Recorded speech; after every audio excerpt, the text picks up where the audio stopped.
I got baited out. Wait, is that what it is that what I put on the Team Liquid calendar?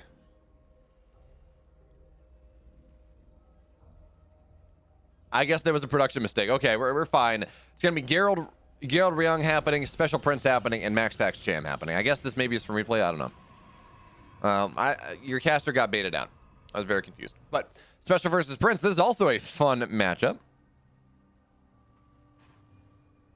A little bit different from what I was expecting, what I was hyping up. But we all remember Prince as the Protoss player that said, yeah, I'm going to cannon rush Mario out of a GSLer, so I'm going to get pretty damn close. Okay, that's fair, Huang. Thanks for letting me know.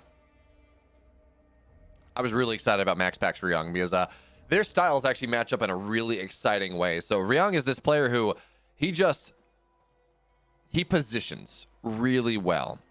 His positioning is incredible. So he's able to win these late game fights that you're, well,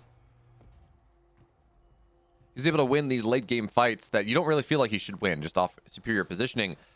But MaxPax also, he's a bit weak in the early game in TVP in PvT, but he is incredible at comebacks, incredible at making things that probably shouldn't happen. So I do want to see, I want to see those players go into each other. Hey, Shuyu. Is it Shuyu? I guess. Thank you so much for the subscription at tier 1. And you're new. Hey, welcome. Well, new sub at least. As again, folks, reminder, I'm going to keep saying this is people, it's worth pointing out. And also, hey, you deserve to know where your money, Shuyi, got it. You deserve to know where your money's going. All my streaming income this month, all tips, all donations, all subs, all the income of that does go to abortion access and advocacy. Specifically the National Abortion Fund Alliance, or whatever it's called, which just distributes the money to where it is. So thank you for the subscription. The money does not go to me this month. I'm lucky enough that my real job is able to pay the bills for the most part. But again, you deserve to know where your money's going. So, first Reaper out on the map. Second one, well, first, actually, that's the first Reaper on the map. I'm sorry. I thought I saw Reaper dive into the natural of Prince, but no, I did. So, 2 Reapers now on the map from Special. Hellion's on the way behind this, so we're going to have to see what he's able to get done. As for now, he's going to have that Reaper clip denied for him. And interesting thing, we're not seeing something super crazy. Yes, bits count as a donation. Thank you for the 1,000 bits there, the Sherman. Bits, or like if you donated through Stream Elements, oh, look at this, Special getting 4 workers to start. Nice lineup there. That's a bit more than you normally expect. When I talk about donations, I'm talking about anything through Stream Elements and PayPal. But 100% of money I make off this stream, regardless of the source, does go to that. So thank you for helping me out on that one. I'm like minorly sad because I'm doing this. I'm seeing that the biggest is, oh man, Reaper's getting 7 workers. This is a big problem for Prince in this game. This is 7 workers go down, and yeah, he's gonna have to get a lot of damage done with the Oracle on the other side. Special's already equalized the worker count, despite Chronos. I'm like minorly sad because I looked at the income preview, and it's the most money I will have ever made on a single month in Twitch in like my entire lifetime streaming. And it's going to a good cause, but also I'm like, you know. And I don't regret it in the slightest. Like, don't get me wrong. But like the greedy gremlin at the back of my head's like, oh, come on. Are you choosing this month of all months to do that? But no, it's to a good cause. It's absolutely worthwhile. Special getting ready for about a 6-minute stim. Actually, closer to 5:30-minute stim on the way. Hey, thanks for the follow, Mikashimoto. Glad you're here. Glad you're enjoying things. The Prince, because of that damage he took, the Oracle's actually not going to get much of anything. It's not even going to get the Reaper because the Cyclone arrives, and Cyclones are pretty damn good at anti-air. But Stim is done soon enough. Combat Shield's on the way as well. Do we have a starport? I don't know, actually.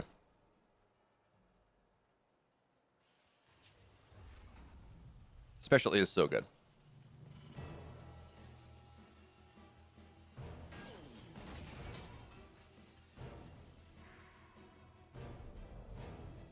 All right, so now here we go. 5 Stalkers on the other side of the map with the Oracle as well. It's this Oracle and the Blink idea that every Protoss was telling me was just so good against Terran leading into Katowice. And then Ryung debuted the 6-minute stem, and it's like, bop, bop, bop, bop. And now Special's doing it here. His starport is not timed out for that build, but he's going to run across... Actually, no, his starport is, excuse me. So he's going to run across the map actually with even more stuff. Normally a 6-minute stim is just bio, but this tank and the Cyclone as well just makes it even harder for Prince to deal with things. The Special says, you know what? You took damage. I know you took damage, Prince. I don't want to let you do much more of that. I don't want to give you time to recover. Nice blink from Prince to start, though, is Special running across the map. The Stasis Trap... Special's just going the other way. Oh, I'm sorry. I just need to turn that bracket command off.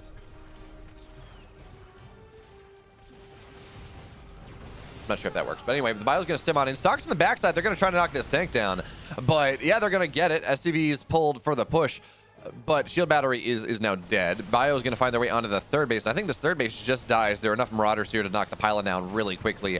On the backside, those Stalkers doing a great job of dealing with the reinforcements. The tank does fall. Prince starting to equalize and supply a little bit more, but he will lose this third base. There really is no saving that one. But actually, nice concave here, but it's concave on both sides. So now Special into the natural. Prince is supply block, so can't really do much on that one. And here we go. Natural. Oh, he's going to get the pylon there. So two gateways will get depowered.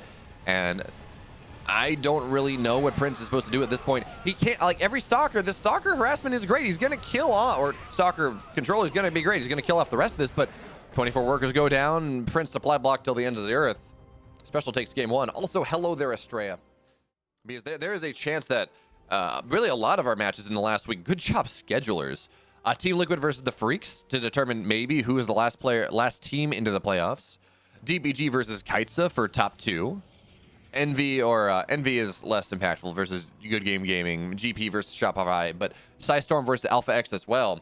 And then maybe, depending on how GP goes this week and the next week, Platinum Heroes and SSLT to maybe go and fight their way at to actually stay in the WTL.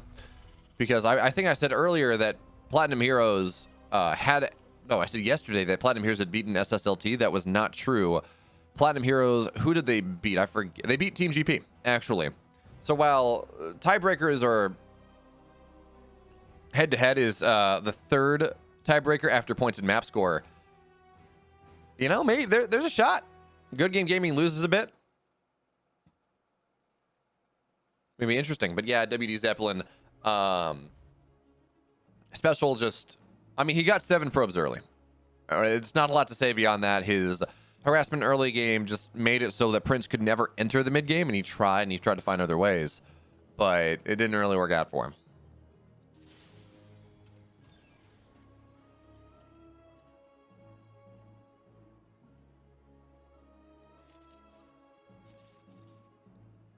Also, man, I really Stream Elements is great, but I feel so bad for I feel so they laid off a lot of people because, you know, the stock market's pretty terrible, and if you're relying on some venture capital and that stops flowing, so they laid off a lot of their workforce. But they do make a good product. Just a sign of the times. Anyways, Special, where does he go in this game? Factory on the way. He's got his he went Marine first into Reaper. That's actually really cool. Or it's weird. It's different. It's not something that you're going to see happening for the most part. There we go. Probe goes down. I don't think it saw the Reaper. So this is going to be a weird timing for Prince. He's not going to be playing anti-Reaper for the most part. I don't think I saw an Adept go down. I mean, I wouldn't be surprised, but this Reaper has a little bit more chance to get something done just because it's at a weird timing. The Stalker is out on the map. The second one is, of course, on the way. Good KDA charge, but Prince gets on the other side of it. Reaper into the main base, though. That's the important thing. You get the scout. You say, oh, there's the Twilight. I'm assuming that's the Twilight. Looks like the Twilight has the right size HP bar for it. So, Twilight scouted, Robo on the way. Especially got a bunker at the natural. So the Stalker walking across, not going to be able to get too much done. And Special this game, he's not going for that early stim idea, not necessarily. Instead, 1-1-1, The first Hellion out kind of tells us it will be Widow Mines. So Widow Mine drop behind this coming out of special here. And we're going to have to see what Prince opts to go. Just blink for right now. Additional gateway on the way. So 2-gate blink expand. Maybe he drops a third. Maybe he decides to go and go for some heavier aggression. But on Hardwire, that doesn't feel like the best. Okay. Never mind. 3 gateways are on the way, so it's going to be 4-gate blink all in. I think someone said earlier that they missed Parting's blink. No, that was last night. I've cast so much StarCraft in the last 48 hours that I lost track of what chat was talking about, when, where, how, and why. But, well, someone said they missed a 4-gate, and if you're still here, we're going to get it. We're going to have to see whether special is ready. So he's got a Raven, and I mean, Ravens against this are just, they don't do much. Maybe you can lock down the Warp Prism, but that's just about it.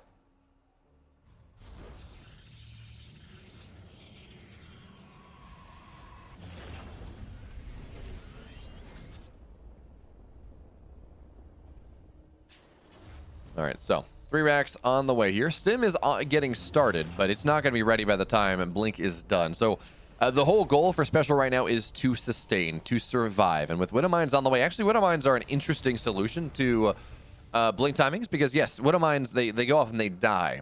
But if Prince blinks in, say, onto the high ground, he's not really aware of what's happening. So the Hellion looking for the scout here.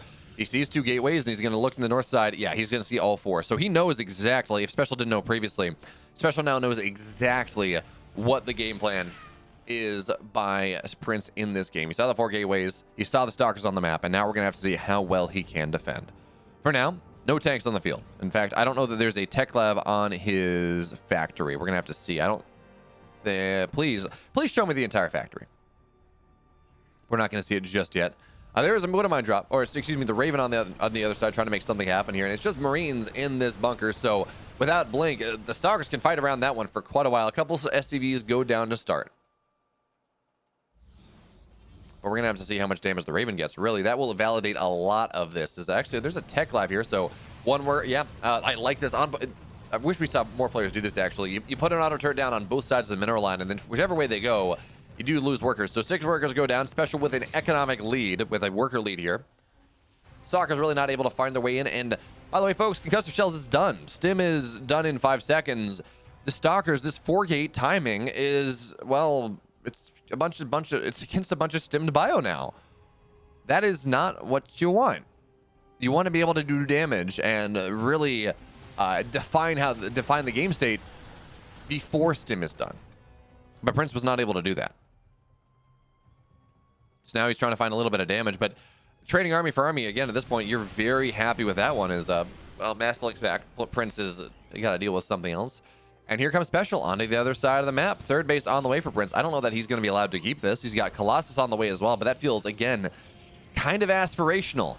But 4 Stalkers in the back of the mineral line, they're going to have something to say to that, hopefully, or at least so does Prince hopes.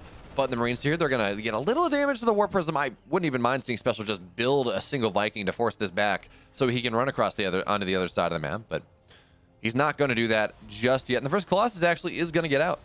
Well, looks like it will get out at least. As again, these Stalkers actually, they're not really finding a lot of value. 2 workers here, 2 workers there, but they are being annoying. They are forcing Special's attention as the auto turret. Well, it's actually not going to punch through the shield battery, so that is useful here for Prince at the very least. As now Stalkers in the main base, but the bio is still here. Widow Mine, actually not burrowed. But here comes Special. He scans out, sees, I assume, the Colossus. And says, okay, let me rotate over to the 3rd base. I will get scattered out, though the probe is there, so Prince does know where things are. Stalkers playing on top to defend the shield battery. Shield battery overcharge popped as a couple Stalkers die. But of course, Special, yes, he spends a scan, but he's going to be okay with that one. Nice blink there from Prince, making sure that he dodges the Widow Mine. And it looks like the Warp Prism has been recalled. Excellent job here from Prince. Yeah, he didn't get a lot done with the 4-gate, but he at least has been able to develop himself a little bit better in this game. This is not a game like last game where it's like, okay, Special gets a lot of damage done and GG. But we are seeing, of course, the downside of this build that Prince has gone for. We didn't get anything done, and because he spent for 4 gates and really actually didn't get a lot of Stalkers, so he did save gas there. But his forges, they're rather late in the context of things. Not in the context of the build, but in the kind of the context of the game state. So Double Forge is going to go down. We're going to see him chrono the hell out of them to try to catch up in upgrades. So ideally, his 1-1 finishes right around the same time. +1 armor finishes for Special. And we're going to have to see how Special is able to, well, enforce his will on the map. Because that feels like what Terrans have to do at the moment in this matchup. It feels like if you just kind of let the Protoss get to, say, 3 Colossus and 5 Disruptors, it becomes just really hard to play the game. Because the Protoss will then just take that Death Ball advantage, that, not even Death Ball advantage, but that map agency advantage with this big army that the Terran can't really fight all that easily, and they'll use it to put pressure on the map and then just mass expand behind the Terran, as Prince is attempting to do right now with the 2 Colossus that he has. And I do like the really quick Warp Prism speed, by the way. That's it's something that's kind of stylistic, but the ability to sneak a Warp Prism in pretty much anywhere and get 10 Zealots into a Terran mineral line right as the Terran is pushing is just so useful. But anyway, Special's 1-1 just about done. And again, Prince's 1-1 is not going to finish quite around the same way, but close enough. So Zealots warp in on the left side into the Warp Prism immediately. Zealots on the right as well, but what am I actually is not going to find those. A little bit unfortunate there, but I mean, look at this bunker positioning. The Zealots cannot get on top of it, and with a little bit of bio reinforcing as well. Yeah, this is great job there. Great handling on that Zealot run by. So really not going to get all that much. And Warp Prism on the left side, it's not really moving in just yet. I think it got scouted out. Prince is actually going to wait for this, I think, until he moves out with his army. Big old 1-2 punch, but Special's going to find the army in the middle of the map. And we do need to point out he's no Vikings with this army, but he scans off, says 3 Colossus, and yeah, okay, you do want Vikings against that. If you're Bjorn, you don't. Bjorn, for whatever reason, he's a madman and says, I don't need Vikings, but most Terrans will get 3 Vikings per Colossus.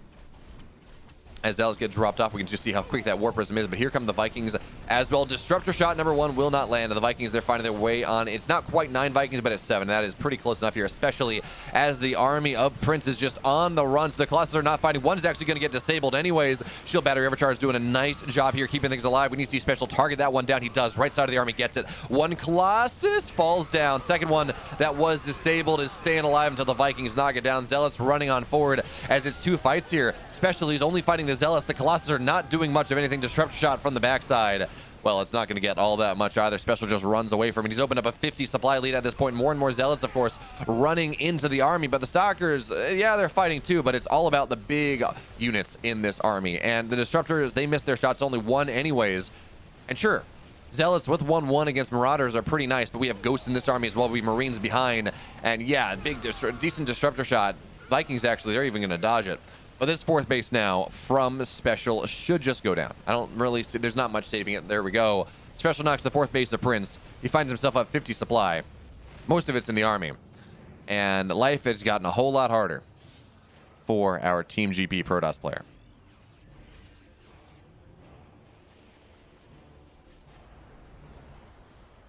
Ah, yes. Clearly this is the result of F2A move and not Special micring the hell out, not Special really playing a masterful fight there. It's just F2.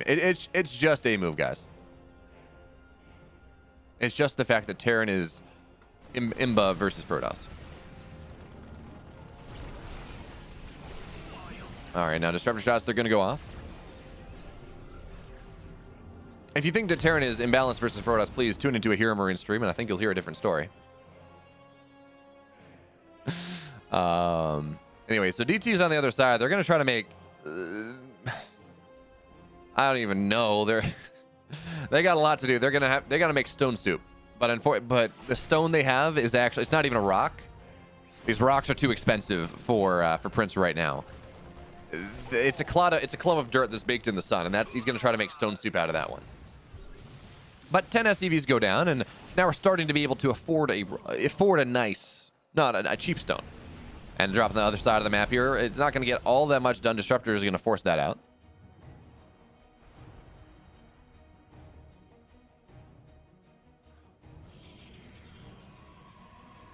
Yeah, the Sherman, but like that's like saying, yes, Protoss is Imba against Zerg. If I play Mass Zergling and they get Archons, and if they play like Archon Colossus, which I know is not really, but whatever. Yeah, that's fair, Synapse. Whether you had the disabled Colossus, and it's really hard to keep them back if you just have them all in one big hotkey. Now Special EMP is on top of the army. Oh, fantastic splits there, Special. And here comes the rest of the army, but there are still more disruptors here. And again, the splits from Special are, oh, they're so nice. But when you split like that, if you split like that, your army is not fighting together. So the Zealots are able to get on top of things, and Prince takes a rather nice fight for himself. In fact, the supplies have equalized a lot closer. And yeah, it's not as technical as an army as it was previously, but even still, it's a wonderful thing. So Bio on the right side there, they're going to try to knock down another base, or at least find some value. 4 workers do go down. Pylons, they fall, and DTs defensively should be enough to keep this out. Well, actually, no, there's a scan. So Special is going to be okay with this, but he's not going to get the base. So yeah, you trade units for economy. Or you trade units to keep your economy alive. And I don't think anyone is going to be too upset about that one. Not quite true necessarily. Say Liberators with range, they outrange every Protoss ground unit. You generally, actually, Colossus are a decent answer to Siege Liberators without range, but when you add range, it just becomes very sad.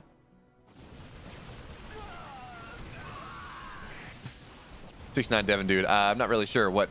Anyway, those are 2 Colossus. They're out of position, so they're just gonna go down. That's not really what you want. Prince actually, for a moment, was looking like he was starting to make a comeback happen. But EMP is going to blanket this army. Special just staying on the edge of disruptor fights. DTs defensively are doing something, but not quite enough here. And now Special, he's just on stim and run, distracting the majority of his army as the drop on the other side finds a little bit more value. Yeah, Ruff has been on PSISTORM since like the beginning, since back when he was a semi-pro player. I know Stalkers blink forward, knocking down the rest of this army. Great move here from Prince. But there's more where that came from. We're going to have to see if the Disruptor... Oh, that's a nice one. That got 5-6 units there. Marauder, a couple Marines. And while this is not the best game for Prince... because it really isn't. Prince is on 4 bases. His economy is not... It's not great, but it's not horrible either. He's not, say, below 60 workers. And... folks, if there's always a chance with disruptors existing, there's always a chance. Nice zoning disruptor on the left. He knows that's where Special wants to go, but now Stark's blink forward. 1 medevac goes down. Prince thinks he's found an opening here. Special a bit out of position. He doesn't really know what he wants to do just yet. Does he go counterattack? Does he go for the surround? Looks like he wants to go kill off the 4th base, but Prince, he's found a way into the 3rd. Disruptors again zoning out this army. The 3rd base has to get lifted, and we're starting to see some damage. Oh, good disruptor shot. 9 workers go down. Looks like they're going to trade a base for a base here. Unfortunately, Prince is a little bit slow on pulling his workers away. Defensive DTs, though. Colossus as well. If we warp in a couple more Zealots, maybe that's going to be enough here, but there we go. Now Special stimming and getting on top of these Colossus once again. If I had a penny for how many Colossus have died undefended, it would be 4 pennies in this game, which is not a lot of money, but who uses pennies at this point? I don't really know. Looks like big, massive disruptor shots on the right side. Yeah, Prince lost this base, but he cleaned up a lot of Special's army. In fact, he's up in supply. He's equalized upgrades. Stalkers are going to try to chase this one down. If he gets the medevacs, that's a massive deal here. Another medevac falls. Marauder dies, and the medevac's not quite in dead airspace just yet. 13 workers, 14 workers have died on either side. It's all good, Devin the dude. Whenever I'm on an ESL stream, I see you spamming your wishes that I get elected to something, and I'm still not sure what I'm getting elected for, but I appreciate the passion.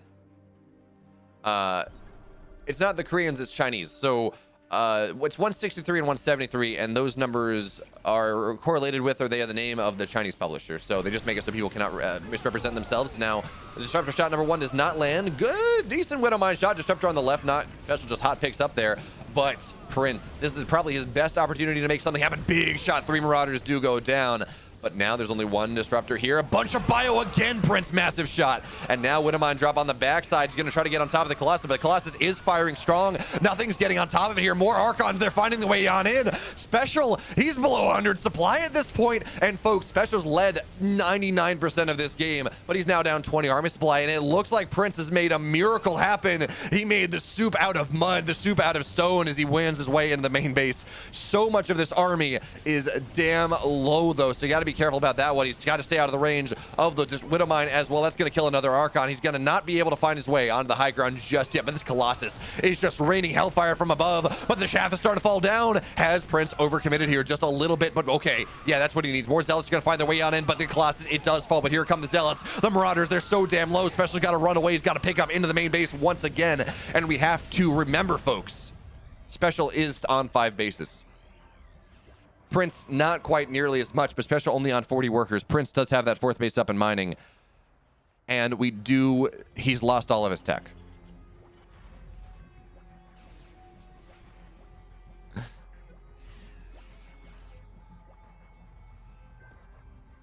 Well, folks, it's okay because, talking about Bayo MILF, I do have an OnlyFan. I haven't made that joke too often in the last month or so. Yes. Does it still bring me joy? Absolutely. But okay, more Colossus are on the way.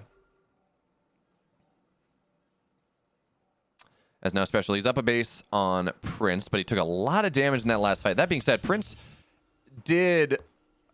yes, Synapse, it is also my biggest fan. But Special did take a lot of damage in that push. Prince almost broke them. I think I would have liked to see Prince, instead of trying to push into the main base and really do the kill move, instead find his way and knock down some of the outlying bases of Special. Really hammer down the economy. Because that...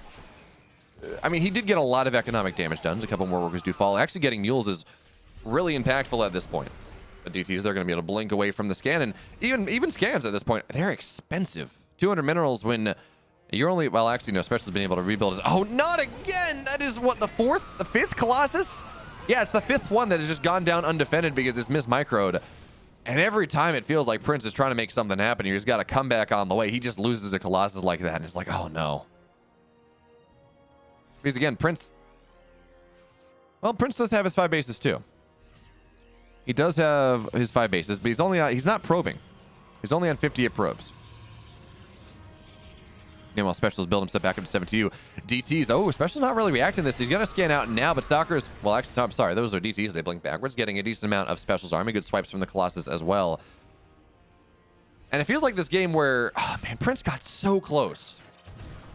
And as someone who's a fan of storylines and upsets, man, I want to see a bunch of 1-1s because I love ace matches.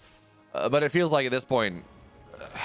that was the one shot that Prince had to make something happen. Now, Special's going to stim. He's going to knock this 5th base down before being able to get on out. And yeah, Prince is a 6th base on the way, but seeing those probes is going to be more than enough to tell Special what's happening. And then we're just going to see him, I think, pick up into the main base. Pick up, go from there. Stocks look forward. Oh, one medevac goes down. Second one stays alive, though. But 17 probes have died. Special's going to find in this base. And while this drop's maybe not going to find much, those widow mines absolutely did. Looks like they got 20 workers.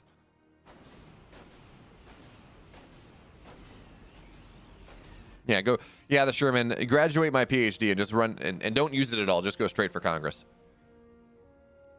Be the opposite of progress. And by the way, that joke is no political underpinning. It's just pro con. Anyway, widow mines are going to go once again. They're going to refire, and that's 23 workers from that drop. That's not a position that you want to fight into. Yeah, Prince. Oh, he got so close. He got so damn close. But. I mean, I just saw Hero 3-2 Beyond last night. I will buy, though, that it is bad for Gerald's playstyle. What I think of the new maps, I don't know totally what I think of them from a gameplay perspective just yet. I haven't seen enough games on it at the highest level. I do know I love them aesthetically. Waterfall and Cosmic Sapphire and less Data C before they turn down the green on it because I guess it's bad on low settings, so... Visibility issues for pro players. Data C is gorgeous. Waterfall is just, it's so good. Cosmic Sapphire. We moved away from everything is gray and red, or gray like it. So aesthetically, I love the new maps. I think it's also interesting that we have 2 in-base naturals that have significant downsides to them, which is nice. Or in-base thirds, I guess. With I don't have the map names yet, but the mineral patch on. Stargazer? No. But anyway, that has 6 mineral patches, 1 gas, instead of 8 mineral patches, 2 gas. I mean, it's just fork. You got to remember, every new map is going to be good for cheese. That's just how it works. Before players learn the scouting patterns and how things go, it's the reason why whenever there's a new map pool, we see things get more aggressive. And as the games go on, it's why Golden Wall was effectively 2 maps throughout the entirety of its, well, maybe even more, but at the start for like the first month or so, especially in TVZ, it was just Terran's 2-base tank pushing the mineral wall line outside the main base and Zerg just losing to it before they realized how to expand a little differently, and then it turned into a decently Zerg favored map. Like maybe +2 or +3%. But really, before people know the scouting patterns, every map's going to be good for cheese. But I think in general, this map pool is a Terran pool. By what percentage or the new pool is a Terran pool. I don't know by what percentage. Probably maybe skewing at 3%. Much like the last pool was very much a Zerg pool. It was just so big and so wide open.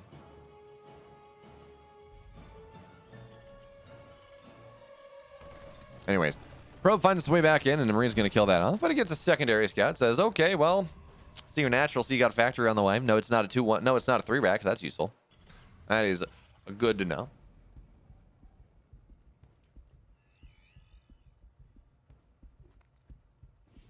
The Gerald also gets the scout. Says, "Oh, there's Twilight. Okay."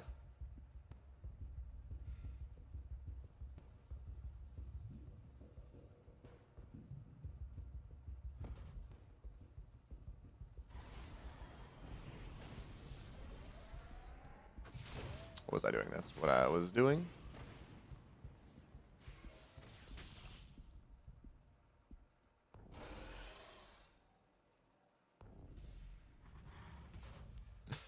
Oh man, poor zombie grub. She had an 18-hour delay. Had to hold even longer to get her flight rebooked. 5 hours spent in lines, and then 6 30-minute delays. She's finally getting to fly back to America, and I don't know where she lives in. I know she's from the Mid-Atlantic, but then she's got to drive 4 hours to get back to her house. Man, that is and that's on top of what, an 18, 20-hour flight. I don't know how long the flight is from the East Coast to Korea, or the Korea to the East Coast. Because what is it? The jet stream favors going east to west, so longer west to east. All right, but Gerald, he's got a proxy going up on Blackburn game number 2, but this is not going to be for anything super crazy, I don't think. He does keep the probe with the pylon, but getting the third base like that, it generally would be a tell that says, yeah, you're not gonna do anything crazy. It could be a fake third. And he is dropping a pylon, okay. Or he's dropping a gateway on the other side of the map. So what are we at? We are at, I want to say 2 gates. So this is going to be 3-gate blink, but he's not going to get a... Oh. Okay. Dark Shrine on the way. So this is effectively a fake third base. I mean, he's going to probe it up, kind of, but he spent a lot of money on tech and a lot of things on things that is not necessarily an expansion. So we're going to have to see whether Ryung is prepared for blink stalker pressure into DTs, because those are 2 very different things that require 2 very different responses. Now, of course, with the Raven being out on the map already, that's good news for Ryung. It means the DTs are at least primed to do less damage. And in fact, I think as we look to see Gerald's pressure, well, I think we're going to see him look to try to target that Raven down. Now this the Reaper from Ryung is actually just it got in the general vicinity, but it's not really looking for anything just yet. As Adept, I almost thought we were going to see an Adept look to friendly fire some SCVs down, but it's not going to go for that. And behind this, a Templar. This Gerald is just, he's having his cake and he's trying to eat it too. This is going to go, of course. Blink is done. Charge now on the way. So not a lot of Blink Stalker aggression, actually, saving his gas for these DTs that are going to look to run in. But there's a Raven out, so I don't think they're going to get much done. And then behind that, Charge. Templar Archives. He's going to get some Archons, and he's going to try to hit with some sort of Charge Lot Archon timing. Now, where is the Raven? In the main base. Okay. Adept goes in, scouts out, looks for... I think he's looking for the Raven, doesn't find it. And that's going to keep the DTs out for right now. Again, Adept shading in, again looking for that Raven, again not finding it. So he doesn't know whether it is safe or not. Meanwhile, of course, Storm is actually a really quick upgrade, so it's about halfway done at this point. There we go. Double drop coming on in from Ryung, and there goes the Raven. There goes the anti-invisibility defense that Ryung has been holding on to. And I don't know how much energy he has on the scans. Hey, Sabajon. How's it going?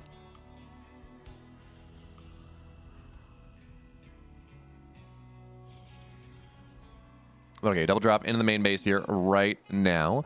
Looks like the Adept did die. DT's still holding position on the third base, but here they go, rolling into the natural. Scan has actually been dropped. I don't know how much detection we have. It looks like there's one scan in the main, but Ryung is not aware of this just yet. So one DT, actually two DTs in the natural. So that's nice. At the very least, we're going to see this pylon go down. Charge gets depowered. Cybercore gateways, all of these things are going to be willing or unwilling victims of the aggression of Ryung here, and he's going to back on up. I think he could have killed the Twilight too. Unfortunately for him, he will not, as the DT again runs forward. 6 SCVs have gone down, make it 7. But that felt like it may be, well, honestly, that's a decent amount of damage. Gerald's not going to be too upset about that one. But Ryung's going to knock that down, and unluckily for him, Charge is still going to finish up at a pretty nice timing. So it's not like Ryung can get too aggressive on the other side, but while Ryung was the man that invented, or, he created this 6-minute stim idea, DTs are going to warp in defensively. Ryung is, okay, now he's going to kill. I'm like, Ryung, come on. But he's going to be aware of that, so this gateway will go down. He's going to get the Twilight too, so only 4 DTs are going to get made in this game, which is really, I mean, yeah, you kill 7 workers, that's nice. You kill a couple Marines, fine. But that doesn't really feel like a good return on investment. That being said, 4th base is on the way here for Gerald in the upper left, so he's not going to take the gold. That's going to be his 5th probably. But that's fine, because Ryung does not have his 3rd base down just yet. In fact, it's only just complete, and this is still a decent timing for a 3rd, especially as Ryung looks to get active on the map. But while Ryung, he does have +1, right? He does have these couple tanks, the Marauders and the Widowmines, everything else. There are a decent amount of High Templars with Storm that exist here on Blackburn. I think there are 3. Yeah, okay, Ryung gets the scan. That's a really good scan. So now he knows that, yes, there are ghosts on the way, or that he needs ghosts, but more importantly, he knows that there are High Templars sitting there. He knows that that is going to be for Storm. So he's going to have to be incredibly careful with his positioning, as these 2 Zealots are just going to go down. Ryung stimming on the north side. He's going to try to put pressure onto this 5th base. There we go. Good feedback to start. So the Raven's not going to be all that useful, but realistically against Charizard Archon, Ravens are not near. Oh, whoa. Downtown Widowmine knocking down 1 High Templar, puts a ton of damage on a 2nd, and that actually is so significant here. But look at the pre-splits we have here from Ryung. 2 layers of bio. Now here comes the Storm. Storm number 1 doesn't really get much of anything. The low bio stims forward to try to knock the High Templars down. He gets 1, he gets another. He's got, yeah, okay, he gets them all. And yes, there's still plenty of this army. 80 supply to 36. Oh, from the backside though, you gotta be careful. The Storm's not gonna land though. There's one more in this army. Is now the army of Ryung. He's got to stim backwards. He's got to kite backwards, and he will be forced back. Great secondary hold there from Gerald. The first one looked terrible. Oh, wait, no. Ooh, that's the full medevac. Suddenly, it's not looking all that nice for Gerald or for Ryung whatsoever. So Gerald, he buys time. 5th base now on the way on the gold. Ghost joining the fray from Ryung in this setup. But that last storm made such... At a certain point, at one point, it was 80 supply to about 20 army supply. And you're looking at this, it's like, okay, well, if Ryung can bring his army together, he's going to smash on through. But, of course, supply does not always tell the entire story. And warp in cycles, they can lie to the casual observer or the professional observer. Anywhere in between.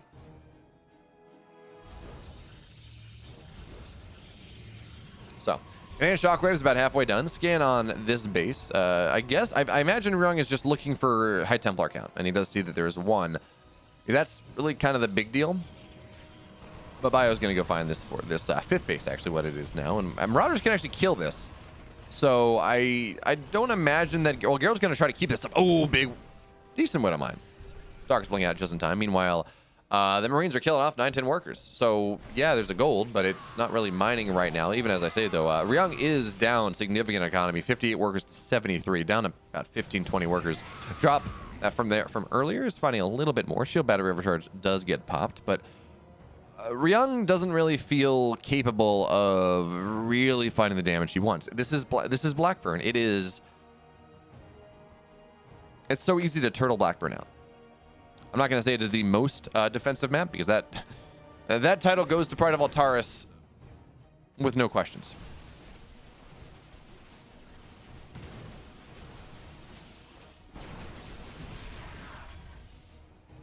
Now, the one thing I'm worried about for Gerald is he has on 5 bases. He's, pretty happy there. His economy's in a fantastic spot. Upgrades are, well, he's got double forge.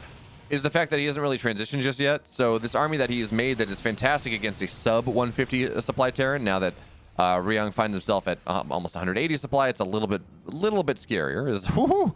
Wait, oh, that medevac has 3 HP. One stalker shot kills that off. Is now good hold position there. So zealots are not really going to go down. A lot of these zealots fall as well, as now disruptors are out because of course.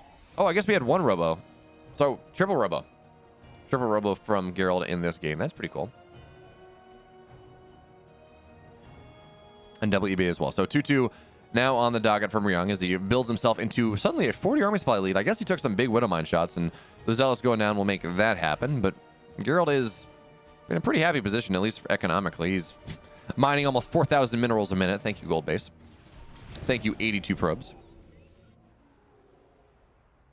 But it does also mean that Ryung is going to have significant army supply leads when he does eventually max out. It's kind of hard for Ryung to take the fight right now, though. Down 2 upgrades with Storm. You got to be careful. EMPs, of course, they're going to have something to say about that one. But 3 of the High Templar are in the Warp Prism, so that's really hard to EMP. As another Widowmine shot's going to go off. These Widowmines all over the place are really doing a fantastic job for Ryung. They're giving great scouting, and they're also just knocking things down, bruising things out. Zealot run by on the right side is not going to get much of anything done. So again, Ryung locking it down. The Grandmaster playing Blackburn like a chessboard. Kind of annoyed. So I feel like more than anyone else, Ryung does just play StarCraft, just play TVP like a chess master. Just positioning and knows where all his pieces are on the board at any given time. But saying, oh, he's the Grandmaster doesn't really work because Grandmaster is the top ranking on the StarCraft ladder. So you're like, yeah, duh, he's the Grandmaster. What are you talking about, Bayo? Like, no, that's not what I mean. Anyway, drop on the bottom side. A good EMP or good feedback, actually, on a high energy ghost. But you're going to be able to get out for the most part. Just drop this. This medevac with 3 HP has been around this entire game for, well, the last 7 minutes at least. It's getting not a lot, but it's going to get a stalker, and okay, there it's dead.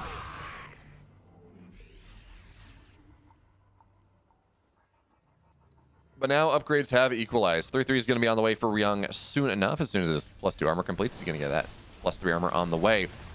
But he's moving into Liberator play now, and that is actually so significant.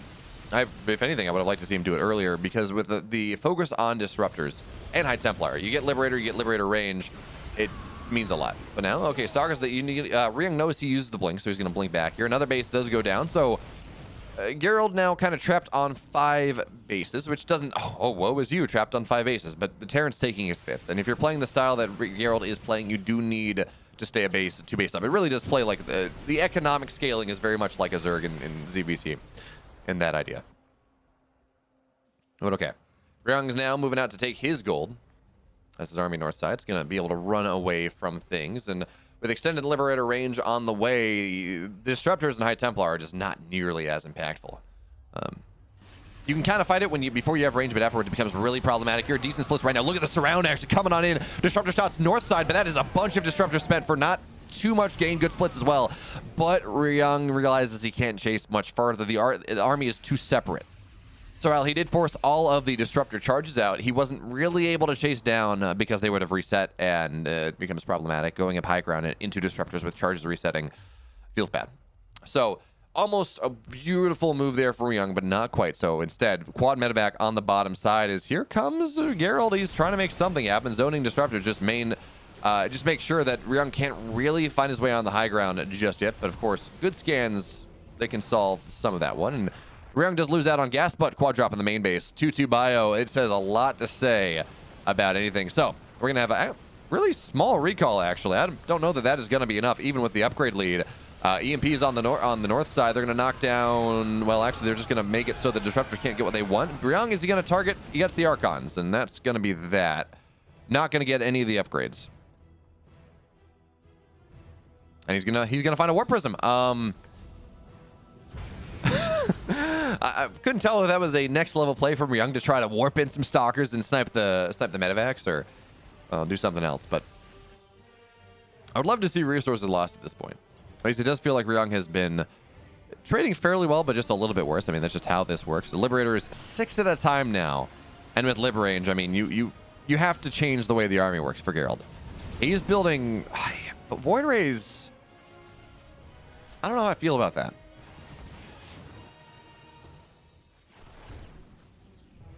Really don't know how I feel about going voids, but Liberator on the other side, it's actually not well positioned. It's positioned so stalkers can't hit it, but also it means it's only killing like 2 workers and denying 1 mineral patch.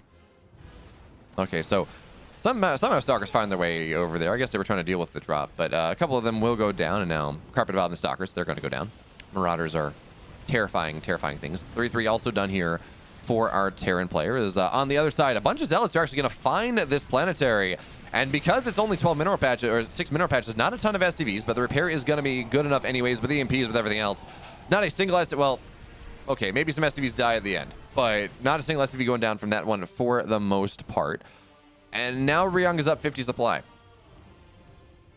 And yes, Gerald does have a big bank. Don't get me wrong, but...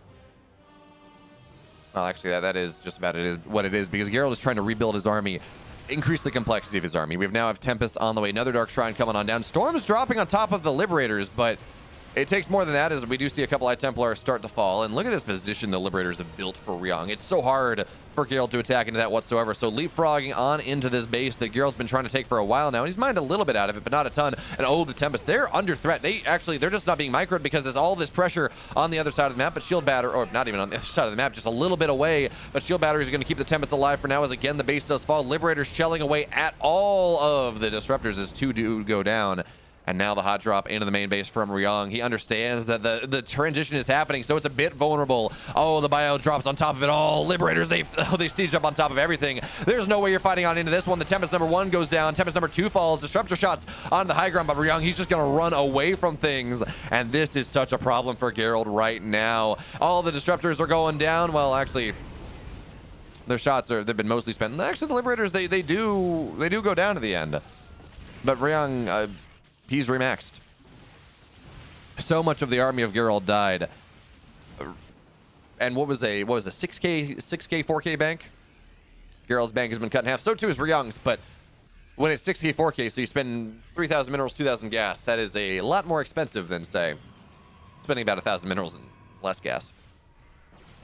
Fantastic move there for Ryung. Yeah, at the end of the day, he did get cleaned up, but he knocked down so much value from the army of Gerald. Now as Gerald tries to get these more expensive units, these Tempests and these Immortals and everything else, it takes longer to build the army now. You don't have... Mass Gateway is not what he's going for, so he doesn't really have that good reinforcing ability. As the starter shots, they get a little bit, but not a lot, as here comes Ryung from both sides running on in. Again, this base will not be allowed to stay alive, and all the disruptors, I think, have used their shots. Tempests are getting so damn low, and here comes the army of Ryung. He's getting on top of all the disruptors here. Oh, the Archon is pretty damn low, but not low enough just yet, and the base dies. 18 workers fall. It looks like Ryung does not want to move too much further forward, because that is still a scary position to attack into with all these Immortals and the Archons and the Tempest and everything else. So he's going to content himself with knocking down the 6th base of Gerald while he has a 6th base of his own.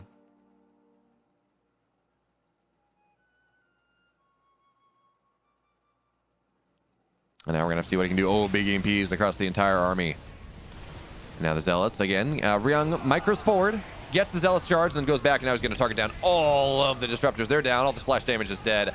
We have some High Templars, but they're not doing much of anything. This last Disruptor shot is not going to land whatsoever. Gerald shaking his head. Batman, unfortunately, is going to have to retreat back to the Batcave, come up with a different approach against the riddle, the enigma that is Ryung, because Ryung takes game 1 in, what was that, 20 minutes?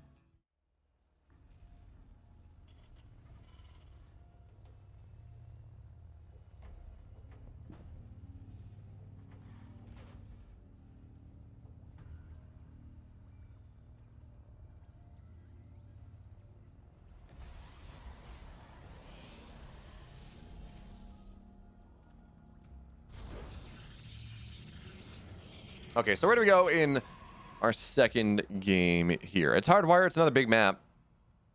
I think that's fair. I think Gerald's strengths lie in the mid to late game.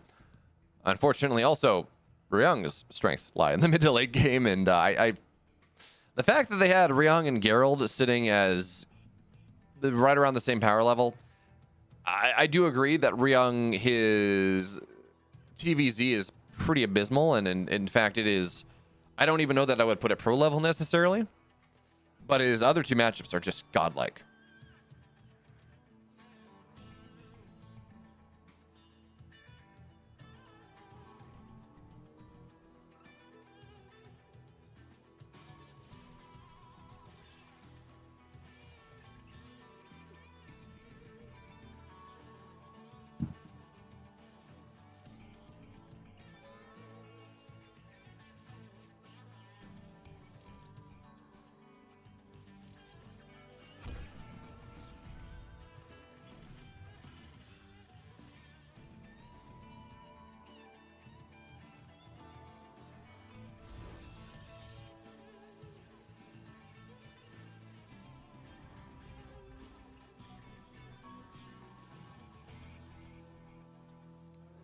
So, where do we go in this game? Reaper finding its way onto the other side of the map. Yes, super extra kid. I did get 1,000 bits. Super extra KD. Oh wait, is this super extra? As in the owner of Team Super? Hey, how's it going, man? Sorry I wasn't able to meet up with you when I was in Texas. Just plans changed and it didn't work out. Okay, Reaper in the main base is going to find one probe at the very least as Ryung tries to enforce his will. But I mean, realistically, anything you get is a bonus. Heads into the main base once again. Here comes the Reaper. Another probe goes down, and well, that should be the end of that one. And there we go. Oh, okay, it's gonna get out. Never mind. Oh, by the way, do need to point out because I've been saying this everything this happens, but none of the money that I receive that I make off Twitch this month, or none of the money I make off streaming this month, goes to me. 100% of it is going to abortion access and advocacy, specifically the National Abortion Fund Alliance or National something like that. I have the link. So, really, just pointing it out because you deserve to know where your money goes, and that's what's happening. I know it's also on my Twitch feed, but you know that's where we are. So, Phoenix play from Gerald on this game, and I do like that. In general, Phoenix play is pretty great on Hardwire just because there is dead airspace. And in fairness, though, I'm not sure how much I like it against Ryung in particular. Because Ryung has two modes. He has, I'm hitting you with a 6-minute stim. He got himself into top 12 in Katowice by doing that. And probably if he'd run into more Protoss, he would have probably gone even farther. But unfortunately, he ran into Rogue, and he took a map off of the dirtiest 2 racks I've ever seen. But again, his TVZ is not exactly pro level, I don't think. Or he has mode turtle like we saw in Blackburn. And Phoenix, maybe that's a little bit more okay with Phoenix Colossus because you can dive in when he takes the third and you lift the tanks and it's okay. But Phoenix Charge Lot, which does seem to be the more common option right now, that is designed around killing a Terran push. But 6-minute stim hits before you're ready for that, and Ryung doesn't do the 730 build. Not nearly as much. So I do like the decision. I like Phoenix play in general. I don't like it against Ryung. As I think of how I'm going to talk about that is the Adept's going to try to ring its way around. It's going to get, okay, there's some Marines. That's about it. Okay, now Phoenix is going to look to scout onto the other side of the map. We have 3 of them right now. 4th one on the way, of course. And there we go. Stim is just about done. 5 minutes, 5:30. Combat shield's done by 6 minutes, and charge is not done by the time this happens. It does not work. So, well, actually, he went charge fairly quickly. So this may be the adaptation that I've been looking for to see from Protoss players, and Hearthstone was talking about it in Katowice.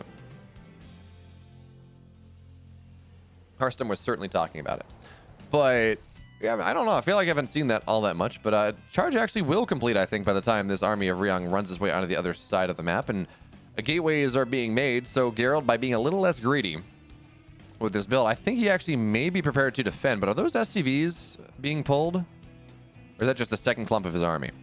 Looks like, okay, it's the second clump of his army. So if he brought SCVs with this, I think that would smash Gerald through, but no, it's just gonna be the second clump of the army. As a Phoenix goes down for 1 Marine, not really worthwhile. You do want those Phoenix, but okay. Marines and Marauders in the first half, Marines and Marauders on the second half. As Gerald, or Ryung, excuse me, looking to run across. This +1 is done as well, and the other benefit of this build, you get your third base at 6 minutes. The big problem is you have 1 less barracks, so your mid-game production is a little bit slower, but if you're able to make something happen, it is rather nice. As Ryung scans this out, I think he's going to realize that he's not going to be able to get too much done with all these charge lots, but he's going to try to make something happen. Maybe peel off some of the zealots, kill them off, and repeat. But no, he's just going to stim back home. He understands that if he fully engages into this army, he will get chased down to the ends of the earth. So it really is not super viable. Maybe when you get Widow Mines, but there we go. You're not wrong, Cyberjong. That is pretty accurate. It looks like he's playing on a standing desk too, but he just, yeah, he's the disappointed father. It's like, I guess I gotta do it. I guess I gotta just dominate Protoss and be old. Okay, the Phoenix arrive on the other side of the map, but the bio of Ryung have found their way back. Actually, how old is Ryung? He's in his 30s.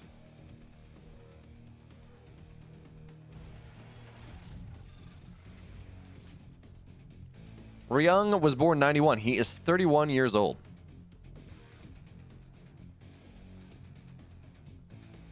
Which is old for a StarCraft player, but I mean, not really because hands slow down necessarily. Yes, you multiply his age by 2 and add 7. That is how then he would be 69. Yes, Marijuana King Prime. I'm so glad you're able to do such difficult math. Well done. Okay, so Ryung's third base is well timed, but it's not on location necessarily super fast. But it's going to go fly out right now. And ooh, I mean, the random Widowmines that Ryung has just everywhere are pretty nice. Nice. Hey, Symmetry, thank you so much for the 1,500 bits. I'm glad you enjoy my commentary. I'm glad you enjoy the games that we're showing here, and I agree it is a worthwhile cause. So thank you so much. Thank you for allowing me to do that. Okay, so Cyclone on the right side is going to say, there's a gateway going down. That means that you're going to try to do something funky to me, Gerald. And Ryung's going to try to nip this one at the bud. Of course, there is a fourth base on the way. Gerald doing a good job of abusing this map control the Phoenix do provide, and just the Zealots that the Zealots provide to go and, well, to take a fourth base. Now, of course, we talked about this last game, and it ended up being fine because Gerald got his Robotech up decently timed, but eventually you hit this moment where the Terran army is more supply. Ooh, that's a bunch of Phoenix going down, 3-fall there, and that's not really what you want. But where the Terran starts to hit a supply point where they are more efficient than just mass Zealot Phoenix. Storm slows that down a little bit, but we have Ghosts in the field right now, even without enhanced shockwaves. The Zealot's looking for run by into the third base. No bunker there. And, well, we're going to have to see how does Ryung react to this one. Losing 5 workers right now. Zealots actually finding their way deeply into the mineral line, and so SCVs have to get pulled on out. But Widowmines and the rally look like it's going to be able to clean this up for the most part now. Widowmine doesn't really get a lot. Zealots being sent forward in single file. The last of the Adepts and the Zealots die, so SCVs are able to go back to mining as here comes the army. But there's a big flank coming in from Gerald on both sides. Storms, but the first one doesn't really land here, but even still, Ryung has to run back home. He's got a nice position, forcing the Zealots to run around the corner. More Widowmines arrive, and actually, wait a minute. The Widowmines, as they arrive here, this actually starting to look really good for Ryung. All the Zealots are going down. It looked like such a damn good fight for Gerald at the start of this one, but now it's only Phoenix that remain. No more Storms anymore, no more Splash anymore. As again, the Widowmines, they burrow, but they're not really doing anything. They're just distracting these Zealots. More and more of the Phoenix fall. It's only 2 that remain, and this fourth base is dead, folks. That looks so bad for Ryung. It looked like he was just gonna have to run home somehow, but he wound his way around the corner, forced the Zealots to run around the map geography, and then he was firing the entire time. Range versus melee is a powerful idea, and Ryung just abused the hell out of it in that last fight. And with the reinforcements coming in with the Widowmines there, he stopped the fight, and now he's up 89 supply to 26 in the army count. He has Ghost, which means the Archons are really not all that useful. I mean, there's a shield battery overcharge, but that ends pretty damn quickly. And now the Phoenix are going to try to lift up some of these Widowmines. They're going to get 1. But here comes the next reinforcement of Bio. Ghosts are going to look to just blanket this army. And again, Gerald's looking for that surround, but I don't know that he's going to get it. It's one Storm and 1 Immortal. Maybe a couple Zealots here as well. And they're actually going to bait all the Widowmines, but look at the micro here. It's not even micro. It's just kiting backwards. Beyond is going to, or wow, not Beyond. Ryung is going to kite backwards here. He takes the 2-0, folks. We're tied up going into our last series of it's going to be MaxPax versus Cham. Good weekend. And I cast a lot of excellent StarCraft. This next week will be me preparing for the B stream for Valencia. Making sure all my tools are all set up properly, and I do all the research I need to do. Because Valencia has a weird format. Valencia has a really weird format where if you get knocked out of a group stage, you can move to this second chance bracket. Gas prices have anything to do with what? With running? No. I don't even run because I enjoy it. I run because it allows me to do other things, but I run because I have to stay in shape.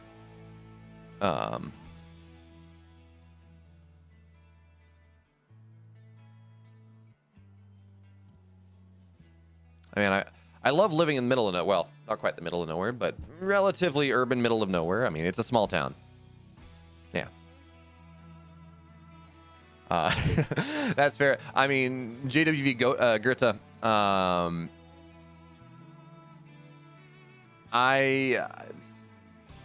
Not really. Anywhere I would want to run is kind of outside of my... Anywhere I would want to go and run instead of drive is kind of outside of my range.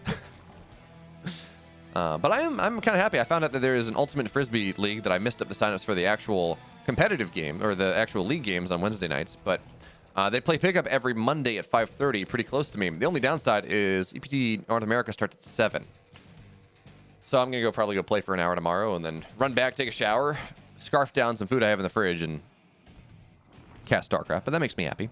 It's a good replacement for just going for a run. But I'm excited to see what MaxPax has in store for us. And actually Cham, too. Cham has had some pretty good results as of late. I don't remember what those results were, but I remember being impressed by them. And MaxPax is actually, he's rapidly turning into an incredibly scary PvZ player. Because for a while, he was trying to play the hero style and didn't really have a good handle on it. Yeah, I run every other day, Goethe. I do body weight every... So I lift, quote unquote, 3 times a week, and I run 3 times a week. I ran cross country in high school, and that was miserable enough that I'm not doing it again. Yeah, see, I like yes, disc golf is competitive, but I like physically competitive sports. I played on a very high level Quidditch team all through undergrad and through my masters. Either my school's team, which was points was top 3 in the country, or on the club team, which was a level above that. And we were number 2 team in the West. We were at least probably gonna get top 4 at nationals. The one year we were really, really good, and COVID canceled nationals. That was very sad. So Ultimate's more my speed, at least while I'm still young and relatively uninjured. The Ultra's like, oh, or the Overlord's like, okay, where's the spot? But it survives for 10 seconds longer. Cham gets supply blocked. But anyways, MaxPax, he seemed a little lost in the hero style, but he seems to be finding his footing in that one a little bit more, and he's also shown us that he can still play the Mass Stargate style. So it's pretty cool that we have Hero who only plays Hero style for the most part. It's like, okay, that's cool. That's valid. But if you can play both and you can make your Zerg opponents be afraid of both, that is actually that is such a advantage that MaxPax has. Theoretically has. I mean, because remember, he beat Serral 2-0 in EPT Korea. No, sorry, EPT Europe 7 years ago? No, not 7 years ago. 2 weeks ago. 7 years ago. Where'd I get that from? I don't know. After this game is over, Symmetry, I'll link you a game. I was not in this game, but it was the last national championship I was at. I was on the sidelines. I'd been sort of refereeing as a snitch for a while, but my knee had finally given out, and we did not make the finals. Anyway, Oracles are going to fly on in. A couple worker. Ooh, only one worker goes down. Unfortunate there, RNG, as the drone that MaxPax was targeting finds its way into the gas. But look at this. We talked about MaxPax being able to play both styles. He's got Fleet Beacon, second Stargate on the way. So he's going Turtle Toss, Sky Toss in this game number 1, and Cham has no idea. Meanwhile, Adepts actually looks like they're in the natural observer, please. Yeah, in the natural. They're getting 10 workers. He's not going to. He could have gotten 11, but targeting the Queen. So 10 workers go down. And if you're a Zerg, you're trying to deal with this Sky Toss style. It's much like dealing with mech. We can effectively call it Protoss mech, where the Protoss wants to get damage done early, which allows them to get into their, say, 4 carriers or whatever you want to go for, pretty much unharassed, unmitigated. So if you get 10 workers, and maybe get a little bit more later on, that allows you to get those carriers out. So carriers will be done right around the 6:30 mark. MaxPax runs onto the other side, and it looks like he is going ground toss behind this. So the old Neeb carrier harass into ground style, which I like that a lot. I just really hate Turtle Sky Toss. Not even as a, wow, I play Zerg and I lose to it. But it's the most boring. It's like watching Turtle Mech or something. It's just not fun to watch. But I absolutely support these interesting openings in a different way. As long as you're able to be active on the map. Yeah, please give that to me. That's fun.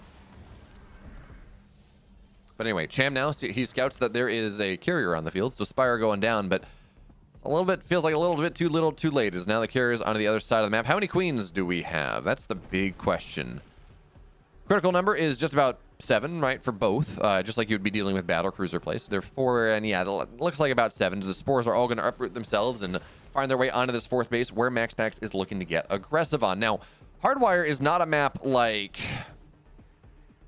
I don't know, Death Ore is the one that comes to mind, where you had that doodad right outside that you could just kind of sit on top of, and it'd be really hard for the Zergs to deal with. But that's going to be like that. As now Roach is on the other side looking for some level of counterattack, and I don't think we have much of anything on the ground, actually. This this represents some significant threat here from Cham. So, yeah, we're going to see some Zealots warping in, and carriers now have arrived, but 5 workers are going to go... he's not targeting anymore. But that could have represented more damage. Even still, 5 workers, not terrible. Carriers on the other side, knocking down, preventing that 5th base of Cham from going down.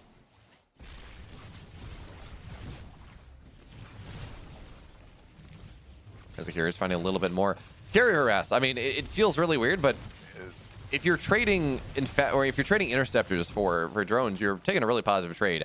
Interceptors are what, 12 minerals? They're super cheap, and they're not economic units, so they cost exactly what they cost. Drones cost more than they actually cost because, well, I don't think I need to explain that one, right? You have to spend the money to be able to mine more.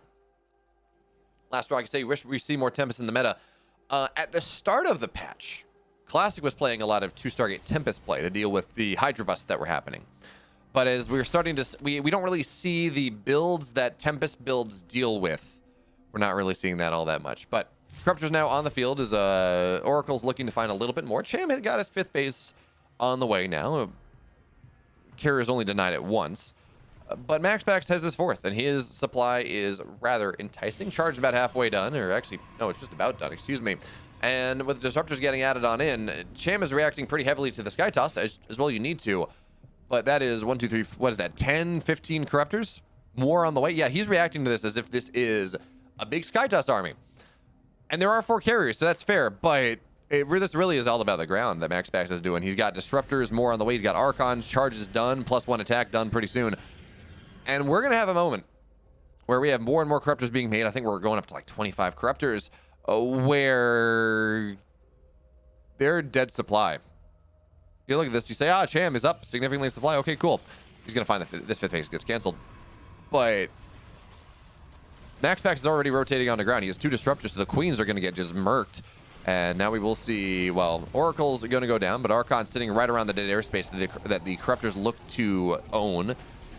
And as Cham arrives, he's going to have a sinking feeling in his stomach here, because with the Disruptors here, it's so hard to make something happen. Now, Corruptors, they're going to try to kill this base. They're going to try to kill the 4th, saying, oh, well, the ground army's been zoned out by my ground army, but Archon's just going to sit underneath it. They do get the base, though, and now the Corruptors looking to dive on top of things, but Disruptor shots are going to blow up everything here. And yeah, the carriers, they may die, but that is the sacrifice that MaxPax is willing to take, because these Archons are just, they're chunking them all down. The carriers, they're still around. The Queens are damn low, and they cannot transfuse. So the Queens are now going to go down. Cham, he got a 4th base.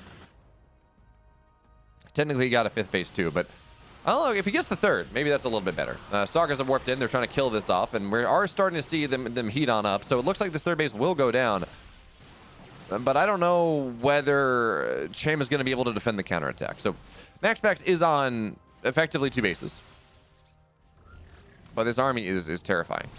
This army really is terrifying. Okay, here come Roaches trying to find their way on in. Disruptor shots appear on a cooldown are just not really worth spending at the moment. These are +2 carriers, by the way. That is important to point out. I don't know if we have Blink necessarily. First Disruptor shot does not really land, but really all we need is 1 from MaxPax. Cham, though, has been able to max out once again. It looks like 1 Stargate is going to go down, so 1 carrier will get canceled. Second one, I think, is going to get out and just immediately killed. Unfortunately, but as the Roaches run off grip, the carriers are just killing these off. And remember, folks, these are +2 carriers. They represent a lot of damage. Oh, okay, Stalkers were warped in, so that carrier looks like it got out. Okay. Yeah, it was able to cut away. And remember, Cham also, he killed bases. He didn't kill probes. So while MaxPax was kind of long-distance mining off 2 bases, he was still on 80, 82, whatever the count was.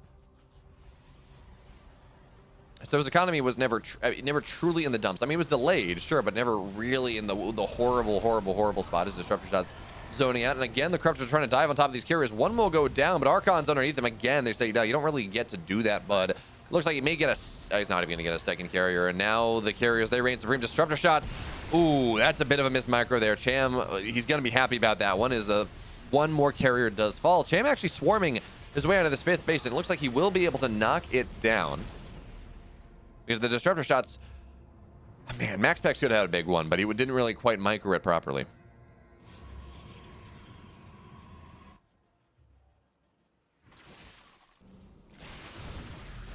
So Lings and Roaches find their way on into this 3rd base. But the last of the Corruptors, at least of this force, are dead. So yes, while they're only 2 carriers, that is significant consistent DPS over time. Damage per second over time. That doesn't really work. But anyway. And MaxPax, it's weird because like I look at how the game is going and it feels good. And then I look at how the game is going and it feels bad, which is a weird thing to say. But Zealot's going to find their way in again. The 5th base does go down. Disruptors actually hit just Disruptors here as Cham does kite backwards. Disruptors really not landing and more Corruptors joining the fray. But the Archons at front, they're going to again be able to just sit underneath things. But again, a carrier does fall. 18 probes die. And Cham feels like he's weathered the storm where the Protoss is scariest, or weathered the storm by actually just being aggressive and by not denying MaxPax continuously this 5th base by getting worker damage done. So now MaxPax's economy only on 74 workers. The Corruptors continue to upgrade the, well, actually no, they don't. They're only on +1. But the Hive that's actually the big problem. Hive is only halfway done, only really less than halfway done. Infestation Pit was rather slow, but because Cham has been able to prevent critical mass on MaxPax's army, it's kind of okay.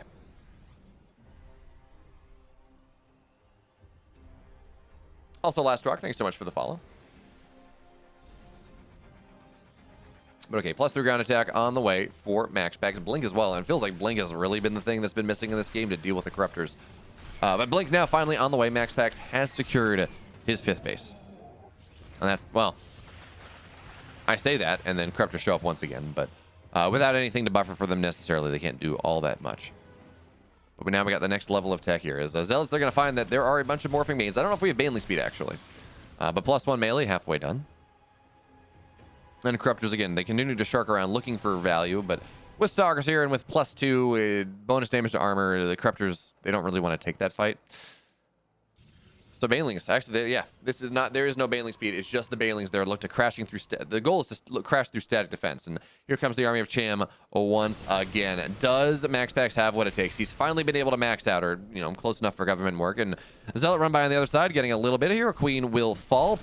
Drones are starting to fall as well. And MaxPax is on 5 bases. Cham is also, well, he's got a 6 base on the way, but he really has been on 5 bases for the most of this. His bank is good, but it's not a ton of gas.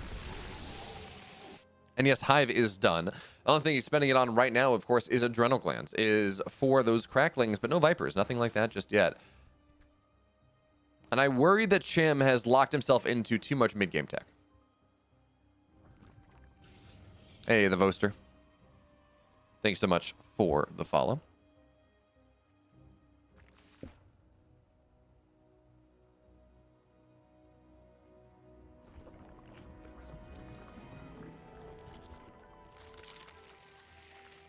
Okay, +3 ground attack is done, +3 air attack on the way. Shields coming up for MaxPax. So this army that he has is much more expensive than what Cham has. And again, Cham has been able to build a decent bank, but not a I can rebuild this army again bank. Not to the same level of gas cost and complexity. So Stalkers, Zealots on the west side is Cham, the big death ball of his army, Archons and Zealots and Kyrus and all that on the east side. Notice what he's doing, by the way, keeping his carriers attacking something on the ground to the last second so he can have all the interceptors out. And Archons just sitting on top underneath the Corruptors, shredding them here. And it looks like some of the Archons have died, but not all of them. And yeah, all the anti-air is dead. So yes, there are going to be biles going down, but the carriers, they are fully deployed. A 5th base, a 7th base of... No, a 6th base of Cham does fall, and now the carriers, again, with the detection here, they can keep their interceptors out for the most part. Stalker on the left side, they're going to eat the Banes and come back for more. They're hungry. It's a buffet. And there's just not enough Corruptors here. 21 more on the way, and the Archons are... I think they all died, or at the very least, they're lagging far behind. So that is maybe something that's going to be scarier, but as the Corruptors, they pop out, not all together. You get them in part, you get them in piecemeal. Zealots into the natural, as this third base is just going to go down. But Cham's got maybe one last fight in him, and the Corruptor's going to try to find their way in. But remember, these are +2 carriers. They're going to be +3 rather soon. I think actually MaxPax was targeting down. That's a bit awkward. So we're going to see a bunch of carriers go down. Biles land, but I think there was 2 carriers dying, maybe 3. But Zealots in the natural. 25 workers have gone down. In fact, the natural hatchery is not going to die because MaxPax does not target it down. But just about. So Cham now, he's down a base on his Protoss opponent. He does not have nearly the level of tech or army value. He spent his entire bank here. And again, Archons, they're just going to look to sit underneath these carriers, prevent the Corruptors from diving on top of them. And yeah, 1 carrier went down, but at what cost? At what cost for Team GP's Cham? The answer is too much. It is expensive as hell for Cham here. And the last little bit of Roaches and Ravagers, they're going to try to make something happen as the Zealots run forward. Carriers try to chase things down. These are +3 carriers now. They have shields on top of everything else. And if you're a Protoss player, you have double the army supply. You're up 20 workers. You got +3 carriers. As Supers91 Turbo says, GG.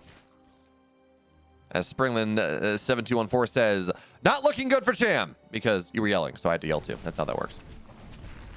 Zealots are going to find a lot of stack defense on this base that realistically matters less from an income perspective. Only 4 mineral patches, but Cham needs all the money he can get at this point, so losing that is still problematic in the extreme. Disruptor Shot's going to get a lot of these Roaches. Not that even the Roaches matter all that much. Their goal is to kill Archons, and they're not really going to be able to do too much of that one there with these +3, +1 shield Archons, with the carriers backing them up as the Archons now run on forward. Carriers are going to do what they can. One last shot, one last chance here. Our Corruptors diving on top, and look at that. Look at them meld. They're clumped too much together. Cham, he falls. MaxPax puts PSISTORM 1 game away now from taking the regulation win and getting pretty close. I'm tying up Team NV, I think. Does MaxPax take the 2-0? We're going to find out. Well, you say Protoss looks downright abusive. Synapse. But we got to remember, while MaxPax lost bases, he didn't lose mining necessarily. He was still able to long-distance mine for the most part. And Cham got really stuck on mid-game tech. He didn't have any Vipers. He didn't have any Spellcasters. He didn't have really the R, and he never built this big bank to resupply. In fact, he stayed on 5 bases for quite a while. He took him forever to get his 6th base up. So yeah, Protoss Simba, but really, first of all, I mean, I placed MaxPax pretty heavily above Cham. And B, well, Cham was never able to leave the mid game. He was very much a Peter Pan Zerg in that game.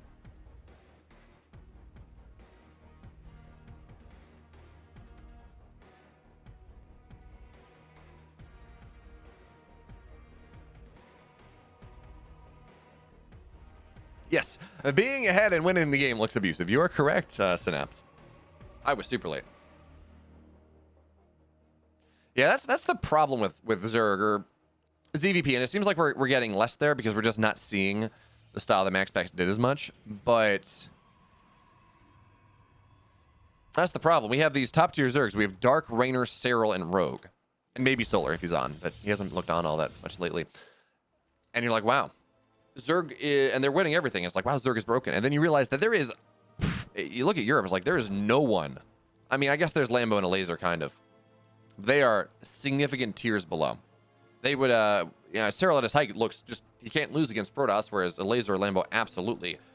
They're good, but beatable. And there's no one behind, I mean, there's really no one behind Solar in Korea. Solar, Dark, and Rogue. MaxPax better than Cham, very controversial. Yes, we exist for the controversial takes on this stream, folks. We try to be as controversial as possible.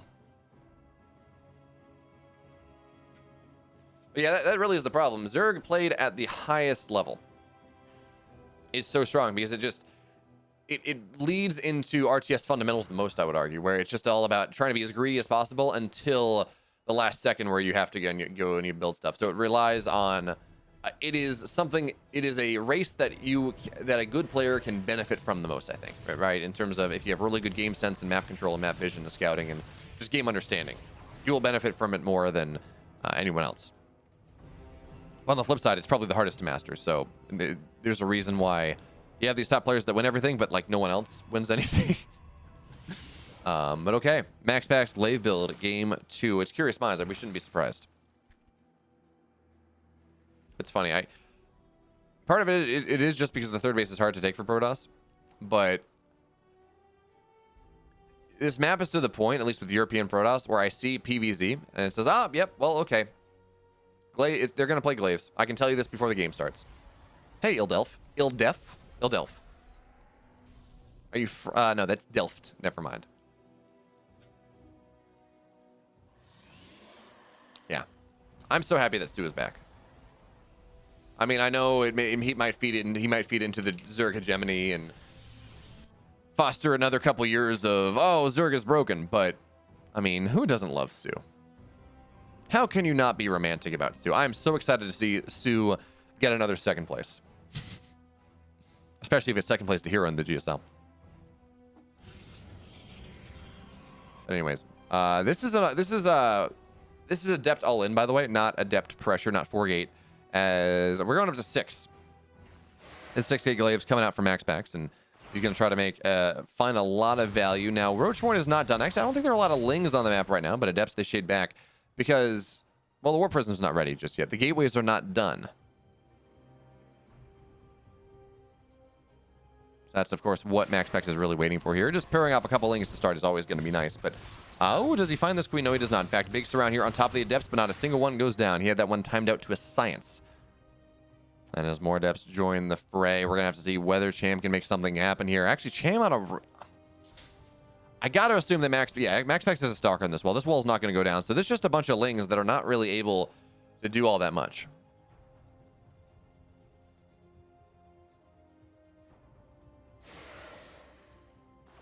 Yeah, Sue didn't end up winning a Katowice. It was so cool. But okay, Adepts now, they're going to find their way into the third. They're just going to cancel this because the army's in the natural. He's found him totally off guard. And when you go 6-gate like this, you can kill roaches. You can get enough Adepts that you just one-shot, two-shot roaches and becomes really a significant problem. MaxPax, he's got Cham a little bit off guard here. Now, Queens are going to try to arrive, shell down this War Prism, but instead the Queens, they're the ones that are going to go down. Queens are so important just in general, but for this defense, look at this concave from MaxPax. He loses his first Adept in this game. Zerglings are going to look for the surround, but Zerglings die so damn fast. Adepts now, they complete their shade into the natural. Now, economy is starting to fall. 5 workers fall. Lings that are going to try to make something happen, well, they're just dead here. Roaches, they pop out to their doom as well. So 5 workers, that's the price right now, but Adepts into the main base here. There's a spine, that's something, but actually, MaxPax is not targeting the workers down. He does get the spine, though, and that is nice. It means that his next round of stuff is going to make something happen as he finds his way into the third base here. More Adepts, of course, have warped in elsewhere. In fact, oh, it looks like that was canceled. So Adepts are just this is where things start to fall apart. It's where Cham starts to have his hands just give up on him because he got to be everywhere at once. So 9 workers have died, roaches have died, queens have died. Adepts are going to get dropped in the natural. And folks, remember, behind this, there's a Robo Bay. We're going to have disruptor drops to deal with all the roaches that have been made. Cham is only on 26 workers. And if he looks to get aggressive, well, disruptors are going to have a lot to say about that.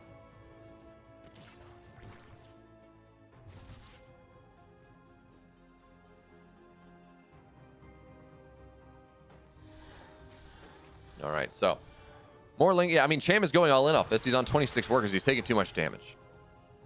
And you might say, oh, that's fine because it's just a bunch of Adepts. But again, disruptors. Disruptors are a powerful thing indeed. Now, they're not at the third base just yet. MaxPax may be forced to give that one on up. But, well, actually, War Prism's empty. So he's going to be able to pick that one up. Drop. Ooh, he's going to be able to find an interesting position from the Disruptor as well. War Prism speed not yet done. And actually, Disruptor's just going to be behind the army. And this is a great pre-split here from Cham, actually. It does make life a little bit difficult here for MaxPax. He's got to end the game. He is fully all in, still on 26 workers. Not a single probe has been made thus far, but yeah, the third base may go down. I don't see Cham breaking the natural, not with 1 disruptor done, or not with 2 disruptors done, I think. And with War Prism speed, I mean, it's just, you're not breaking this. So disruptor's going to get dropped on down. Balls go out. Actually, balls don't go out.